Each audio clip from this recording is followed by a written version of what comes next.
Good morning, everyone. Oliver Joyce here at Whiskey Barrel Studios, of course. Today, I wanted to talk to you a little bit about Swords and Sandals Pirates and where I'm at this week. It is the 2nd of October, which means I've got about 8 weeks left until launch, maybe less. I work on these games 2 days a week, Tuesdays and Wednesdays, and then as many nights as I can. Usually once my little boys gone to sleep, and my wife and I will watch some TV or something, and then she goes to bed, and then I get back on the computer late at night, 9:30 or 10, and just burn the midnight oil. Oh, what a timely yawn, because I've been doing that a little bit lately, and there is a lot more of that to come. Big game studios, small game studios, everyone experiences some kind of crunch towards the end of a project. Too much of it is unhealthy, but I tend to limit that. Although right now I've got a bit to do because I have a program called Wonderlist, which I write down all the things I need to do in the game. And every time I tick off one thing, I add 2 more, whether it's fixing a bug, finding 2 more bugs, 1 or 2 little features. I think, wouldn't it be great if this, or I should take that feature out, which requires a bit of code. You've got to be pretty disciplined in at this point of the game about new features. But there's a couple of things that I've been adding recently, which I just thought had to be in the game. Today I wanted to show you a little bit of gameplay, which you've probably seen before if you've been watching earlier Swords and Sandals Pirates videos, but it's a little bit more refined now. I wanted to go through the beginning of the game, just a day in the life of a pirate really, 1 or 2 game day loops, and we'll just see what early gameplay is like for our intrepid captains. So without further ado, let's get into it.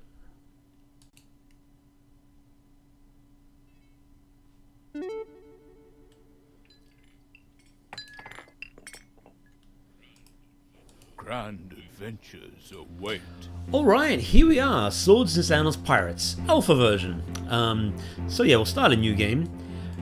There is a screen that I'm still yet to build before the new game in the choose your captain screen, and that will be setting up the world. You can kind of select, are the islands going to be randomly configured or in a set place every time, which is sort of the default place out of design, which means certain islands are always going to be in the top right corner or bottom left or the middle, whatever, or random just for a different experience.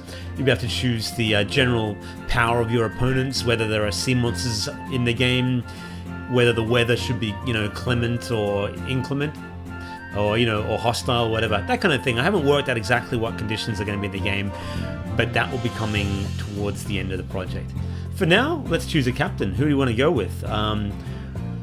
We should go with someone we haven't been before. What about the mighty Sir Belgrave?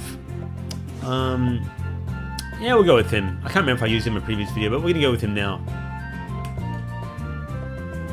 Sir Belgrave in the Drakkendir Church. You get a little story introduction for each character, and you see your character and your various soldiers. Your ranged, heavy, light, and captain. Then the game begins. I'm going to add some kind of little intro as well to this, just basically saying that this happens 20 years before Sword and Sandals, because not everyone knows that. I don't know if anyone really cares, but yeah, you are one of these 10 captains. That's your ship. You can rename that ship, but I like that. Start with 1,000 gold, starting island is Ironheart Cove, and let's set sail, begin our day. 50 days until Pirate Council. And here we are at our starting island of Ironheart Cove. What we have up here is we've got 1,000 gold, 1 island, no sandals, no luxuries, 20 food, 10 resources, materials, and no trade goods. The wind is traveling at 6 knots to the south, the weather is fine, and at 6 AM we're a level 1 character, and there's 50 days left. Over here we can see 15 hull, 7 crew aboard, crew are full, morale is merry, and we have 25 essence, which is your magic power.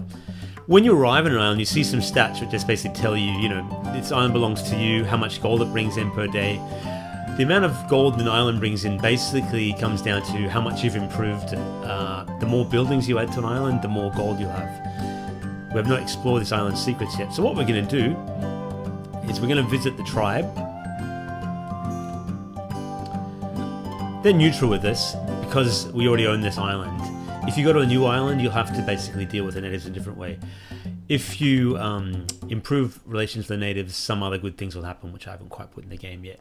We're not going to negotiate with them any further. We'll think on that deal.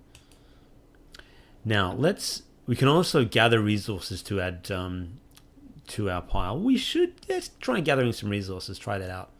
So every time you do an action on the island, an hour passes or 2 hours pass. Much like classic Sword and Sandals, going into a shop or going to the arena, time passes. Let's get some resources. We'll search for an hour. It's just started raining, you can see up here. We've only got the skills of foraging and harvesting right now, but as you level up, you can get more skills and fill in. Oh, actually, no. Belgrade, for some reason, has this other skill. I don't know why, but maybe that was a special perk. All right, well, let's try harvesting. We found some coffee. Great. You glow in anger every time you think of your old foe, Captain Starbuck, who made a fortune from this little bean. Done. All right, so an hour's passed. Now we're going to enter the port. At the moment, we've only got a fort and markets. The fort has walls around it, as you can see, which means it's protected from sieges. But we haven't got any other buildings built. If we look here, you can see those buildings are built. Those ones aren't. And we don't actually have the resources to build those. What I need to do is actually show that panel up here, just so you can actually see what you've built and what you haven't. I haven't done that yet. But add that to my wonder list, which I'm actually writing here on the second screen. Add resources overlay to buildings. I'm typing away in a different window you can't see. So every time I play this game, on my wonder list, I'll add and remove things as I see fit. And often you find it's like an accordion, you know, add, remove. And the game is released when all those things disappear, which I'm trying to get done. Anyway, so we actually don't have the resources for any of this stuff. What we're going to do, though, is we're going to go to the markets. Here we are at the markets. 3 days until the shops reset. Once you've bought all the goods in the shop, you can't get any more until they reset. We're going to buy... It stops you just loading up with a million bits of food and so on.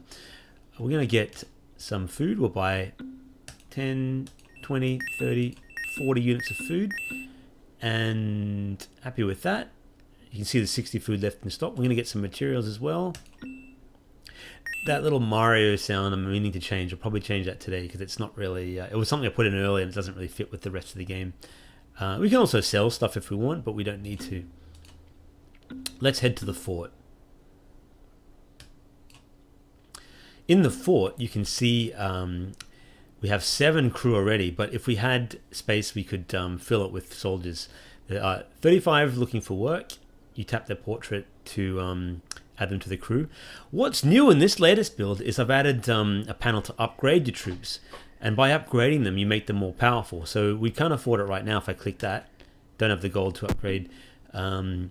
But what that would do is if I upgraded my light troops, you get an extra heart, health, and extra health and defense. So it's 3 and 2, where they go up to 4 and 3, which is really useful because in battles, having an upgraded troop will really make a difference. And sooner or later, your enemies will upgrade their troops. You can also upgrade your catapult to do more damage.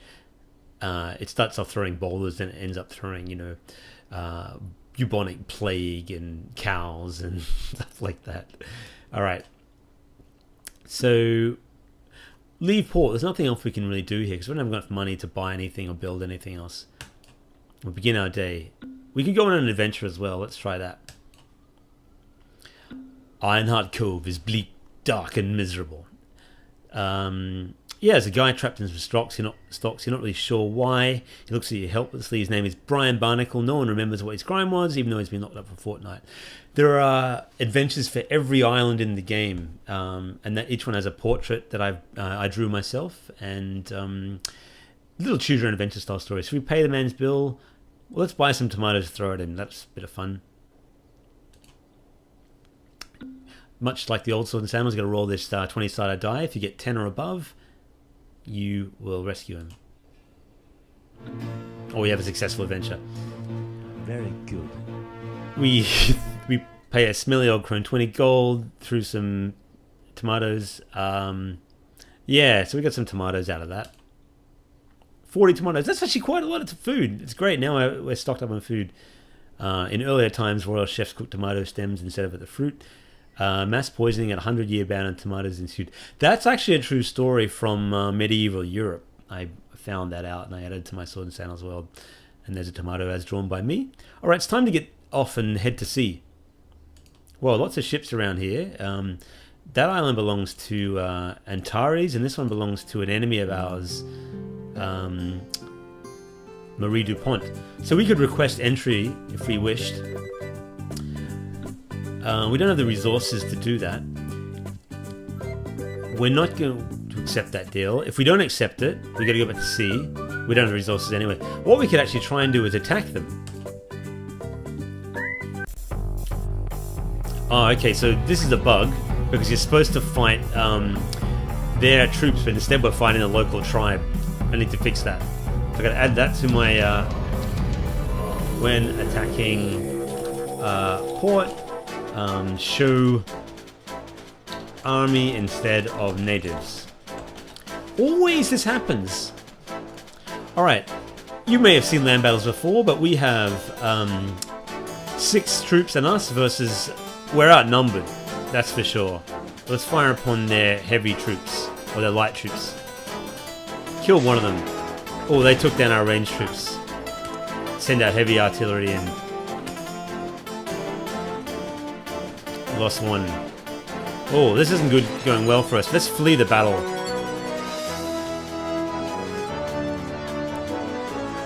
We're able to flee. Disappointing. So we basically, when you flee, you lose some of your trade goods, which is unfortunate. Very unfortunate.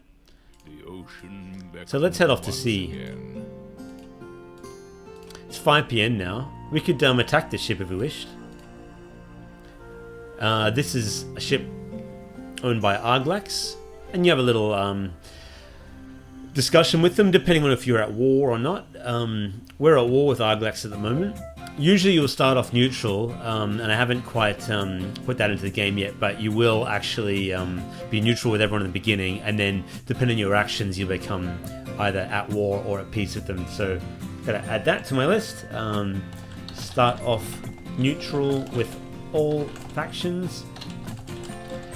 Even Antares, because I want to make it as open a game as I can. Alright. We can actually duel this guy as well if we wanted, but we're going to attack. Oh, wrong button. It's late in the afternoon, so you can see the sky looks orange. To battle! Depending on the range you are, you have a certain amount of chance to hit them and a chance to dodge them. At this chance, there's a fairly low chance of hitting them, but high chance of dodging their attacks. Let's move in a little closer. Whoa, they missed us. As we moved in closer, the chances of attacking successfully improve, but so do the chances of death. Ah, I need to fix that little portrait as well. That's not supposed to be a native, that's supposed to be Arglax. Ah, so many bugs. With only 8 weeks to go. Let's fire at their sails. By firing at their sails, we disable them from moving. Oh, we missed. They advance. Oh no, 2 misses in a row. Ooh. They ended our hull. That's not good. Let's aim at their hull. Oh, 2 misses in a row. 3 misses. This isn't good. We can repair our hull as well. Let's fix the hull. Oh, they're boarding our ship. Again, this should be Arglax's troops, but for some reason the natives have commandeered the ship. Captain, damn, we can't flee because we're on a ship. Furious attack. Luckily the captain's very powerful. Furious! Oh, he's only got 2 health left. Oh, shucks. Oh. Damn. Leave island, that should be when on ship, say leave done instead of leave island, because we're not in an island. Oh, there's some thunder. Captain died. Let us resurrect. You have risen from When you the resurrect, you lose a bunch of resources. grave. And Another time glorious passes. day on the sparkling So it's 6 a.m. again. oceans. We begin a new day, and because we begin a new day, we got to buy some more things because we lost everything. Let's go to the fort, recruit some sailors. Got some sailors, and we'll get some food. Oh, we've run out of stuff. Let's head off for adventure. Well, those towns are pretty tough. This is an unclaimed island. Let's go and grab that. The more islands you claim in a day, the more, in an adventure, the more gold you get. So I'm going to claim this one for us. We could claim it, we could visit the tribe and get their blessing, but we don't have the resource to do that, so we're not going to do that. Claim island. Oh, what? It says it has fortified walls. Another bug! So many bugs. Well, you're seeing, the genuine game dev process here, what it's like before a game is released. There's always bugs and things. When you work in various sections of the game, often they impact others. We could have an adventure. Let's go back to sea. It's 1 p.m. As I said before, the compass, this points to where the wind is going. So if you're going the same direction as the wind, you'll notice you go faster. This down here points to the nearest island, but that's actually going to be a powerful spell that allows you to do that. That won't be in the final version. Let's go to this island. Om Shiva. Let's try and claim it. Okay, we can't even claim the island. It's a bug. Alright, we can have an adventure though.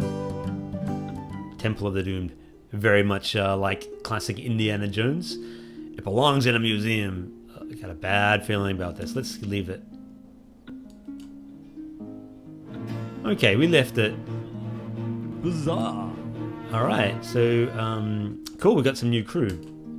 You can read those adventures in your own time when you play the game. So the music's changed, meaning it is nightfall. We'll sail around a little bit more. We could visit this port as well and see if we can request entry.